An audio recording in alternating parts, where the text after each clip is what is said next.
Là, il sortait de l'ordinaire. Dans les S, il y avait une sacrée génération. Baldi, la petite jument était formidable aussi. On volte.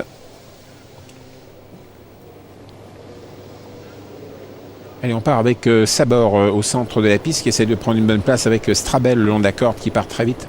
Le numéro 10, on est dans le groupe de tête également avec le numéro 14, Saphir du Perche qui vient se positionner, une casaque jaune également. Mi-peloton, on voit le numéro 11, Socrate du Dijon qui vient se positionner à son tour. Qui commence à s'étirer un petit peu. On voit qu'on a assuré avec Sincère-Barbet, mais on a bien réussi avec Damien Beaune à partir quand même. Et Sincère-Barbet vient tout à l'extérieur. On ne le voit pas actuellement, mais il se rapproche. Et c'est Saphir du Perche qui est en tête, le numéro 14. En deuxième position, Strabel. La troisième place en dedans pour le numéro 11, Socrate du Dijon. Et on va essayer de progresser à l'extérieur avec le 4, Source d'Avinière.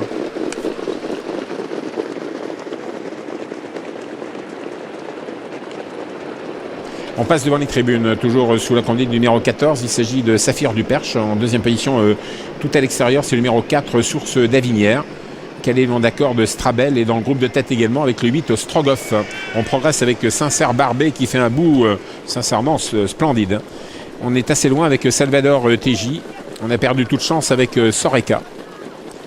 1000 mètres à parcourir, tout va très bien pour Sincère-Barbet, numéro 3 et Damien Beaune qui prend la tête. Le 4, Source d'Avinière, disparaît sur faute. Donc nous retrouvons Sincère-Barbet au commandement. En deuxième position, Saphir du Perche. La troisième place pour le 8, Strogoff qui se rapproche bien et qui ramène dans son sillage 100 Royal Demi, numéro 7 qui revient très très bien. 900 mètres à parcourir avec Sincère-Barbet et Damien Beaune. En deuxième position, le 14, Saphir du Perche. À quelques longueurs, nous avons le long d'accord de Strabel et on vient remarquablement avec Romain Larue et 100 Royal Demi à l'extérieur, venant comme pour lutter pour la victoire. Le 3 et le 7 vont se rejoindre pour aborder les derniers tournants devant le 14, le 10, le 8 qui plafonne quelque peu. Sabor se rapproche par contre le numéro 16. On va vers le dernier tournant avec Sincère-Barbet toujours en tête. Le 3 attaqué par 100 Royal Demi, le 7. La troisième place pour le 14, Saphir du Perche toujours en dedans. Strabel qui n'est pas loin. Strogoff qui essaye de se maintenir. Sabor qui passe à l'attaque tout à l'extérieur avec l'As Seigneur d'Allah. L'entrée à ligne droite, la lutte entre Romain Larue et Damien Beaune qui repart en dedans. La troisième place pour le 10, Strabel. On revient un petit peu avec Strogoff. On se rapproche un petit peu également avec l'As Seigneur d'Allah. La phase finale, Sincère-Barbet, le long d'accord attaqué par 100 Royal Demi, 100 Royal Demi à l'extérieur, Sincère-Barbet, le long d'accord de Romain Larue accélère. Romain Larue va gagner avec 100 Royal Demi. En deuxième position, Strogoff ou peut-être tout à l'extérieur, le numéro 16, Sabor qui finit vite.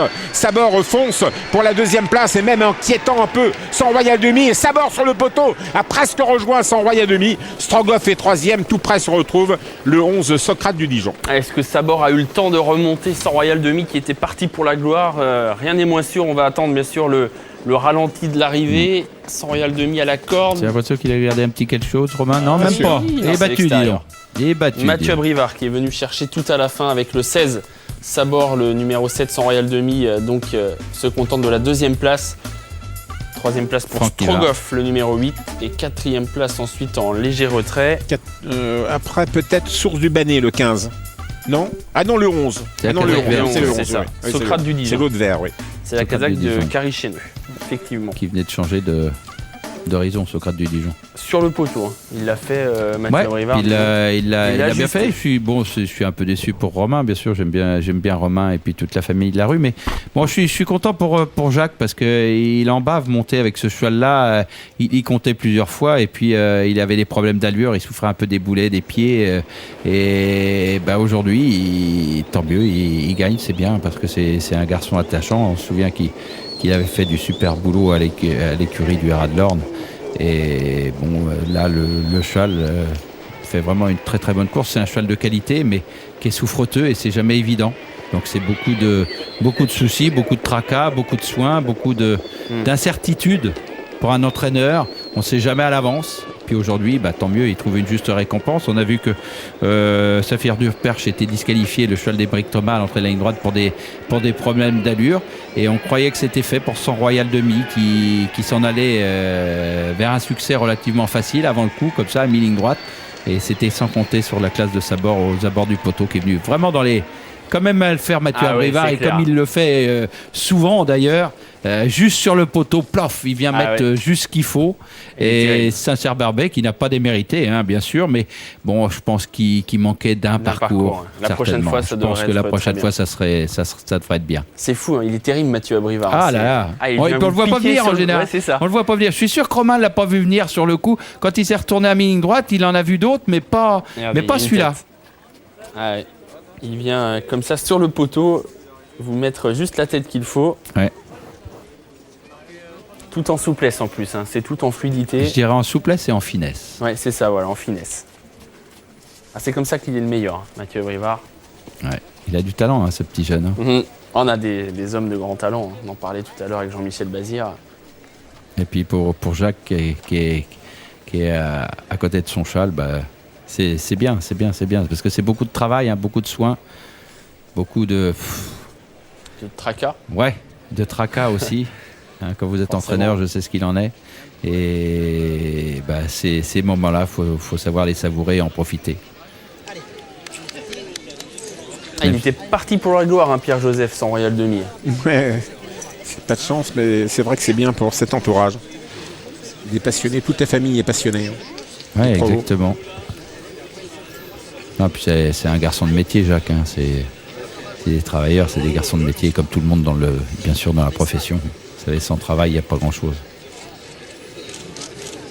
Impeccable. C'est bien, merci Mathieu. Allez, Mathieu qui va répondre à Richard Godard.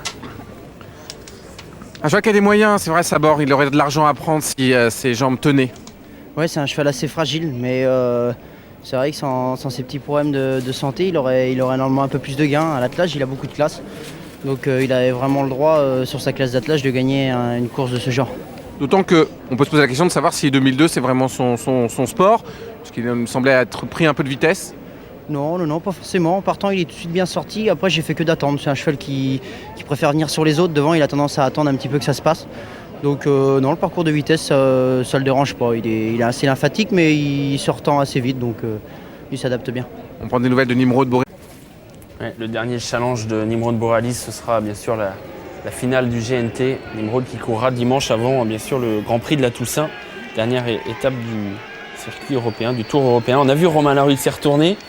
Il a dû se dire, allez, pourvu que le poteau arrive. Et aïe, une tête. Ça doit être terrible. Quand vous êtes à cheval et que vous sentez que l'autre revient et que ça va être juste. Ben oui, mais bon, vous pouvez pas faire mieux à mon avis. Hein. Son cheval était à fond, donc voilà. On voit que Saint-Cyr-Barbet, Damien Beaune prend ses aises à l'extérieur, hein, parce qu'il reste quand même un petit peu compliqué. On a Saphir du Perche qui part très bien, qui démarre très bien, hein, Johan Le Bourgeois. Et son Royal Demi, il n'est pas très bien parti. Non, il est parti à sa main, un petit peu à l'ouvrage, même en partant, on va dire. Hein. Mais c'est bien parce que là, monter, ça lui ouvre des portes tout de même pour cet hiver. Il va certainement pouvoir alterner les deux disciplines, oui. Il a des moyens. Hein. Bien sûr. Non, mais c'est bien, parce que ce qu'il a fait jusqu'au poteau, même s'il est battu, c'est quand même très très bien. C'est vrai que le cheval de classe de la course au niveau de l'attelage, hein, et puis sur ce qu'il avait montré quand même depuis 1 an et demi, 2 ans, c'est le futur gagnant, quoi. Hein. On voit que Mathieu attend, hein, il laisse son cheval se cadencer comme il faut, il prend son temps, il reste planqué, il est à portée de fusil, mais il reste là. Un cheval qui court bien, c'est Socrate du Dijon quand même, hein, avec Anthony Barrier, il a toujours été pas loin, et bon, c'est une nouvelle acquisition, ça peut paraître pas mal. La réduction est bonne, 14,5, les temps de passage sont réguliers. Donc il fait relativement vite. Je sais pas si... On a entendu Christopher Corbineau crier. Ouais, et puis il regarde encore en étant au galop. Il n'avait pas l'air très content quand Bon, après, est-ce qu'il a été gêné ou pas? Mais sur le coup, il a dû penser être gêné en tous les cas quand Saint-Cyr-Barbet est venu prendre l'avantage à l'entrée de la cuvette. Les chevaux penchent toujours un petit peu vers la corde. Donc est-ce qu'il a penché un peu plus vite que prévu? Je trouve que ça lui a fait faire la faute en tous les cas. Je trouve vraiment que la performance de son Royal Demi est remarquable parce que c'est lui qui vient attaquer Saint-Cyr-Barbet qui lui répond et c'est lui qui va au poteau. Hein. Et c'est lui qui va au poteau. Il manque une tête, mais bon. Il manque pas grand-chose. Vous voyez, Mathieu attend encore. Hein. Il aurait pu lancer son cheval, hein, mais bon là il débouche, il retend. Puis bon, il se dit maintenant faut y aller. Mais il a vraiment attendu le maximum. Hein. Et vraiment dans la ligne droite, par contre, ça serait très bien. Parce que là, il reprend encore un petit peu. Vous voyez ce que fait Mathieu derrière Strogoff, il reprend encore. Hein, c'est finement joué parce qu'il y a beaucoup qui auraient lancé la vapeur déjà à ce moment-là depuis un petit moment. Et vraiment, il attend. Même s'il doit être battu, il attend. Il donne sa chance au cheval. Et il est récompensé dans ces cas-là. Vous voyez, ça se passe bien. Un cheval qui court bien, dommage qu'il ait été disqualifié, c'est le cheval d'Émeric Thomas, Saphir du Perche, en dedans, parce qu'il passe le poteau 5-6e, c'est bien. Regardez Jean-François Seigneur d'Allah, c'est pas mal, il a 19 500 € de gain. Bon, là, c'est pas le moment où il est le mieux. Il a failli se tromper, mais regardez. C'est très bien. Il avait 3 fois moins de gains. Parce que c'était relevé là. Hein. Même 5 fois moins de gains que certains dans cette course. Allez, une page de pub de nouveau. Et puis il en reste une, bien sûr, la 7e.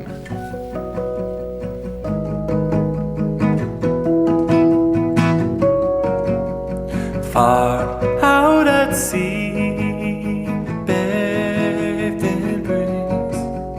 Now only ghosts we haunt, living dreams. Out on the coast is the most that we'll ever see.